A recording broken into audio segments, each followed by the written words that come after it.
আসসালামু আলাইকুম দর্শক, আজকে আপনাদের সম্মুখে আমাদের জন্য একটা দুঃখজনক বিষয় শেয়ার করছি। দেখেন, এখানে আসলে একটু মাটি খোঁড়া হচ্ছে, ছোট একটা গর্ত করা হচ্ছে আর কি, বিশেষ একটি উদ্দেশ্যে।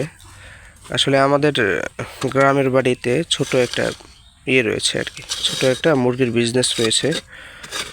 তো আজকে ঘটনাক্রমে কিছু মুরগি, দেশি মুরগি আর কি, যেটা কিছু মুরগি নিয়ে আসার সময় এই যে নেটে ভরা হয়, বস্তার যে নেট, এই নেটে ভরা অবস্থাতেই আজকে কিছু মুরগি আসলে মরে যায়, প্রায় 7 থেকে 8টার মতো মুরগি।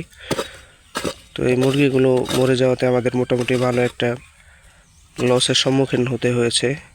বড় কথা হচ্ছে আসলে লস যেমন তেমন, যদিও বিজনেসটাও একেবারে ছোট, কিন্তু লস যেমন তেমন, কিন্তু এটা আমাদের জন্য একটা শিক্ষা আর কি, যেটার জন্য আপনাদের সম্মুখে নিয়ে আসা। মুরগিগুলো আগে আপনাদেরকে দেখাই। এই দেখেন, মোটামুটি মুরগিগুলো আকারে বেশ বড় সড়ই ছিল।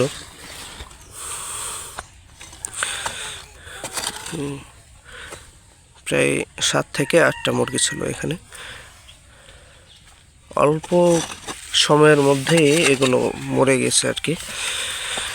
তো আসলে বলা উদ্দেশ্য যেটা, যে আমাদেরও একটু জুলুম হয়ে গিয়েছিল, আমাদেরও জুলুম করা উচিত না কোনো প্রাণীর উপরে। আমরা যেই নেটে নর্মালি 15 থেকে 16টা মুরগি দেওয়া যায়, তো ওইখানে আমরা আজকে ঘটনাক্রমে প্রায় 20টার উপরে মুরগি দিয়েছিলাম। প্রায় 25টার মতো মুরগি দেওয়া হয়েছিল, যার জন্য একটু চাপাচাপি হয়ে গিয়েছিল বিষয়টা। আর ছিল মোটর সাইকেলে, তো নিয়ে আসার সময় এই মুরগিগুলো নেটের ভিতরেই মারা যায়।